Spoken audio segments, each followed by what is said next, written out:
ತಂದೆ ಕಲ್ಲಪ್ಪ ತಾಯಿ ಶರಣಮ್ಮದೇವಿ ಉದರದಿಂದ 1975 ಜನವರಿ 1ರಂದು ಜನಿಸಿದ ಶ್ರೀ ಹಯ್ಯಾಳಮುತ್ಯ ಅವರು ದಿನಕ್ಕೊಂದು ಪವಾಡಗಳನ್ನು ಮಾಡುತ್ತಾ ಸದಾ ಗುರುವಿನ ಜ್ಞಾನದೊಳಗೆ ಇರುತ್ತಿದ್ದರು. ಭಕ್ತರು ಬಂದು ಪಾದಕ್ಕೆ ಬಿದ್ದು ಅವರಿಗೆ ಮಕ್ಕಳಿಲ್ಲಾರದವರಿಗೆ ಮಕ್ಕಳು ಬೇಡಿದರ ಶಿರಿತನಕ್ಕಾಗಿ ಪರದಾಡ್ತಿದ್ದಂಥವ್ರನ್ನ ಕರೆದು ಅಪಾರು ಸಮಾಧಾನ ಮಾಡ್ತಾಯಿದ್ರು. ಅವಾಗ ಯಾವತ್ತು ಗುರುವಿನ ಧ್ಯಾನದೊಳಗಿರತಕ್ಕಂಥ ಹಯ್ಯಾಳಮುತ್ಯ ಅವರು ಗುರುವಿನಲ್ಲಿ ಈ ರೀತಿ ಬೇಡ್ಕೋತಾರ, ಯಪ್ಪ ದಾವಲ ಮಲಿಕ, ಎಂಕಂಚಿ ನಾಡಿಗೆ ಬರಗಾಲ ಬಿದ್ದು ಭೂಮಿಯ ಕರ ತೀರಿಸುವುದು ಆಗಲಾರ ಸಲುವಾಗಿ ಊರ ಗೌಡರಿಗೆ ಕುಲಕರ್ಣಿಯವರಿಗೆ ಕಲಾದಿಗೆ ಜೈಲಿನೊಳಗೆ ಹಾಕಿದಾಗ ಜಾಂಜಪ್ಪ ಮುತ್ಯಾನ ಭಕ್ತಿಗೆ ಒಲಿತು ನ್ಯಾಯ ನಿರ್ಧಾರ ಮಾಡಿ ಊರ ಮುಂದೆ ಹರಿಯುವ ಹಳ್ಳದ ದಂಡಿಯ ಮೇಲ ಲೇವಡಿ ಗಿಡದ ಕೆಳಗೆ ಮಲ್ಲಿಗೆ ಹೂವಾಗಿ ಲೋಬಾನದ ಹೊಗೆ ತೋರಿದವ ನೀರು. ನಿನ್ನ ಜಾತ್ರೆಯೊಳಗೆ ಬಂದ ಮಂದಿ ಕಂದೂರಿ ಅಡಿ ಮಾಡಿ ಚಂದಗೆ ಊಟ ಮಾಡಿ ಜೈಕಾರ ಹಾಕುತ್ತಿರುವಾಗ ಗಂಗಾವತಿ PSI ಬಂದು ದುಂಡಪ್ಪ ಮುತ್ಯಾನ ಬೆನ್ನಿಗೆ ಬಂದು ಒಮ್ಮೆ ಕೈ ಹಚ್ಚಿದ. ಅವಾಗ ದುಂಡಪ್ಪ ಮುತ್ಯ ಕಣ್ಣು ಕೆಂಪಗೆ ಮಾಡಿ ರೋಷಗೊಂಡು ಅಂತಾನ, ಯಾವಾಗ ನನ್ನ ಬೆನ್ನಿಗೆ ಕೈ ಹಚ್ಚಿದೆ ಅಂದ್ರ ಬರು ಜಾತ್ರೆ ಒಳಗೆ ನಿನ್ನ ಬೆನ್ನಿಗೆ ಬ್ಯಾತಾಳ ಹುಣ್ಣು ಹುಟ್ಟಿ ನಿನ್ನ ಜಾತ್ರೆ ಆಗ್ತದಲೇ ಎಂದ. ಯಪ್ಪ ದಾವಲ ಮಲಿಕ, ದುಂಡಪ್ಪ ಮುತ್ಯನ ಬಾಯಿಯಿಂದ ಈ ಮಾತು ನುಡಿಸಿದವ ನೀನು. ಯಾವ ಗಂಗಾವತಿ PSI ದುಂಡಪ್ಪ ಮುತ್ಯ ಅಂದ ಪ್ರಕಾರವಾಗಿ ವರ್ಷ ತುಂಬುದರೊಳಗೆ ಅವನ ಜಾತ್ರೆ ಮುಗಿದು ಹೋಯಿತು. ಒಮ್ಮೆ ತಾಯಿ ಮಗುವಿನನ್ನು ಕರೆಕೊಂಡು ಬಯಲಾಟ ನೋಡ್ಲಿಕ್ಕೆ ಹೋದಂಥ ಪ್ರಸಂಗದೊಳಗೆ ಕಾಲು ಜಾರಿ ಕೂಸು ಬಾವ್ಯಾಗ ಬಿತ್ತು. ಕೂಸಿನ ಜೀವಾನೇ ಹೋಗಿತ್ತು. ಅವಾಗ ದಾವಲ ಮಲಿಕನ ಮೇಲೆ ಭಾರ ಹಾಕಿ ದುಃಖ ಮಾಡುತ್ತಿರುವಾಗ ಹೋದ ಕೂಸಿನ ಪ್ರಾಣವನ್ನು ಮರಳಿಪಡಿಸಿದವ ನೀನು. ಯಾವ ಮೌನಮೂರ್ತಿ ಪವಾಡ ಪುರುಷ ಧರ್ಮಣ ಮುತ್ಯಾಗ ಕಬ್ಬಿಣದ ಬೇಡಿಯನ್ನು ಹಾಕಿದರ ಕಬ್ಬಿಣದ ಬೇಡಿ ಚಟ್ಟಂತ ಸಿಡಿದು ಹರಿದು ಒಗ್ಗದವ ನೀನು. ಯಪ್ಪ, ಇಂಥ ಶಕ್ತಿ ಉಳ್ಳಂಥ ಭಗವಂತ ನೀನು. ಒಮ್ಮೆ ಯಾವ ಮಾದೇವಿ ತನ್ನ ಮಗುವನ್ನು ಅನ್ನದೊಳಗೆ ಹಾಕಿ ಕುದಿಸ್ತೀನಿ ಅಂತ ತಿಳ್ಕೊಂಡು ದೇವರಲ್ಲಿ ಹರಕೆ ಬೇಡಿಕೊಂಡಿದ್ದಳು. ಕುದಿಯುವ ಅನ್ನದಾಗ ಕೂಶಿನ ಹಾಕಿ ತೆಗೆದರೆ ಕೂಶಿನ ಜೀವ ಕಾಪಾಡದಂಥವ ನೀನು. ಅದಕ್ಕೆ ಇಂತಹ ಮಹಿಮೆ ಉಳ್ಳಂತಹ ಕರುಣುಳ್ಳ ಗುರು ಕಾಮಧೇನು ಕಲ್ಪವೃಕ್ಷ ನೀನದಿಯಪ್ಪ. ಸರ್ವ ಭಕ್ತರನ್ನ ಸರ್ವ ಧರ್ಮದವರನ್ನ ಯಾವ ಪ್ರಕಾರ ಉದ್ಧರಿಸ್ತೀಯ ನಿನ್ನಲ್ಲೇ ಕೂಡ್ಯಾದಪ್ಪ ಅಂತ ತಿಳ್ಕೊಂಡು ಯಾವ ಹಯ್ಯಾಳಮುತ್ಯ ತನ್ನ ಮನಸ್ಸಿನೊಳಗೆ ವಿಚಾರ ಮಾಡಿಕೊಂಡು ಯಾವ ಬಂದು ಬಳಲುವಂತಹ ನೊಂದಿರತಕ್ಕಂತಹ ಭಕ್ತರನ್ನ ಹಯ್ಯಾಳಮುತ್ಯ ಅವರಿಗೆ ಸಮಾಧಾನ ಮಾಡಿ ತಮ್ಮ ಊರಿಗೆ ಕಳಿಸಿಕೊಡ್ತಾರ. ಅದಕ್ಕೆ ಇಂಥ ಹಯ್ಯಾಳಮುತ್ಯನ ಕತಿ ಹ್ಯಾಂಗ ಐತಿ ಅನ್ನುವಂಥದ್ದು ತಾವು ಭಕ್ತಿಪೂರ್ವಕವಾಗಿ ಕೂತು ಕೇಳಬೇಕು.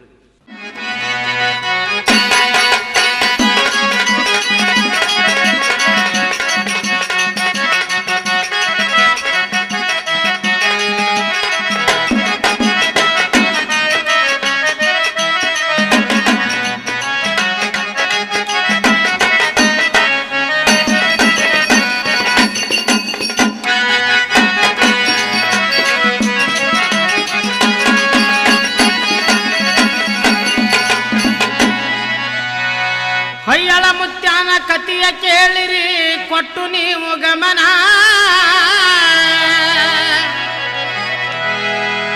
ಅನುಮಾನ ಇಲ್ಲದೆ ಹಾಡಿ ಹೇಳ್ತೇವೋ ಮಾಡಿ ಎಲ್ಲರಿಗೆ ನಮನ. ಅನುಮಾನ ಇಲ್ಲದೆ ಹಾಡಿ ಹೇಳ್ತೇವೋ ಮಾಡಿ ಎಲ್ಲರಿಗೆ ನಮನ.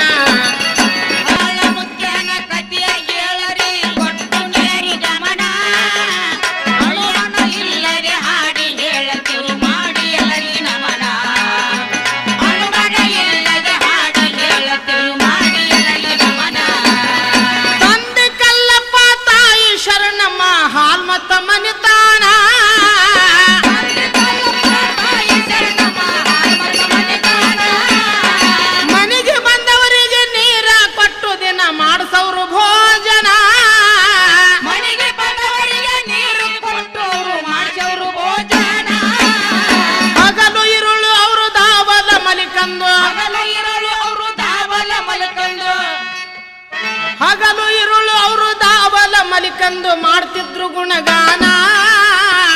ಅವರ ಭಾವಕ್ಕ 4 ಗಂಡು ಮಕ್ಕಳು ಹುಟ್ಟ್ಯಾರ ಸದ್ಗುಣ. 3ನೇ ಮಗ ಕೇಳ್ರಿ ಹಯ್ಯಾಳಮುತ್ಯಂದು ಬಾಳೈತಿ ವರ್ಣನ. ಕೇಳರಿ ಕೊಟ್ಟು ನೀವು ಗಮನ.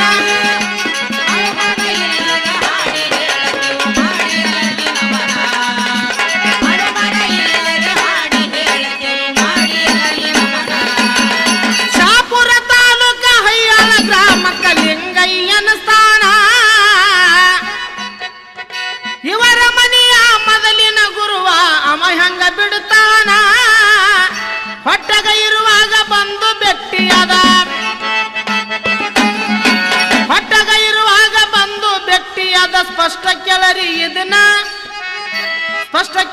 ಇದನ್ನ ತಾಯಿ ಶರಣ ಮಗ ಸ್ವಪ್ನದೊಳಗ ಬಂದು ಹಿಂಗ ಹೇಳತಾನ ನಿಮ್ಮ ಮನೆಯ ದೇವರನ ಹಯ್ಯಾಳ ಲಿಂಗ ಇದ್ದೀನಿ ನಾನ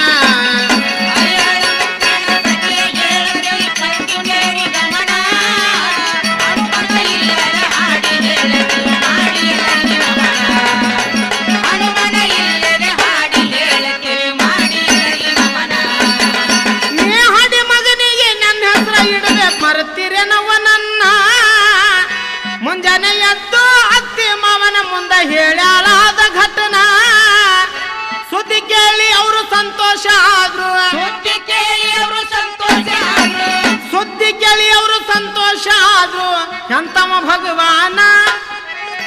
ಎಂತಮ ಭಗವಾನ ಅವನೇ ಹೇಳನಂದ್ರ ನಮ್ಮದೇ ನೈತಿ ಅದೇ ಹೆಸರ ಇಡೂನ ಹಯ್ಯಾಳ ಲಿಂಗನ ಹೆಸರ ಹಯ್ಯಾಳ ಮುತ್ಯಾಗ ಮಾಡಿ ನಾಮಕರಣ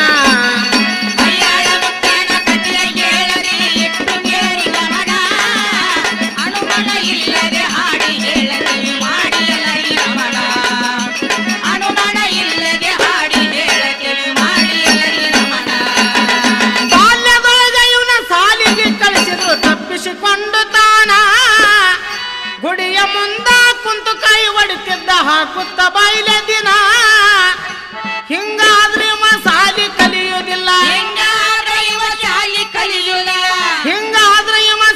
ಕಲಿದುಲೆಂದು ತಾಯಿ ತಂದಿ ಯೋಚನ ಚಾಂದಕೋಟೆ ಊರಿಗೆ ಕೊಟ್ಟು ಕಳಿಸರ ಕಲಿಯುವುದಕ್ಕ ಶಿಕ್ಷಣ 10ನೇ ಸಾಲಿ ಮುಗಿಸಿ ಮತ್ತೆ ಊರಿಗೆ ಬಂದು ನಡೆಸಲು ಪೂಜೆಯನ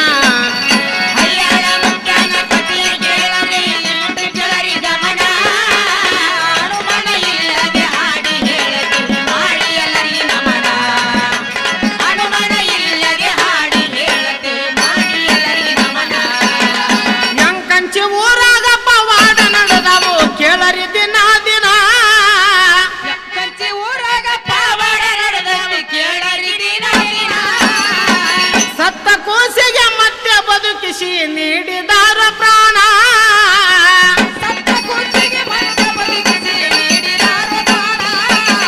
ನಂದ ಭಕ್ತರ ನಂದ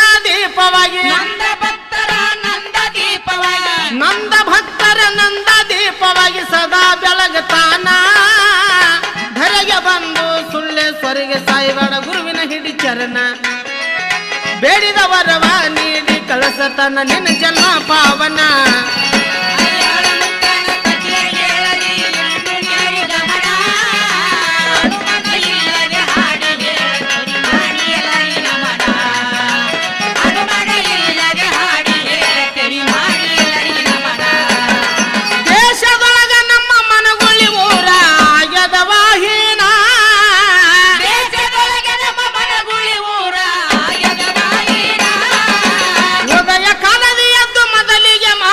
ಸಿದ್ಧರಾಮನ ಸ್ಮರಣ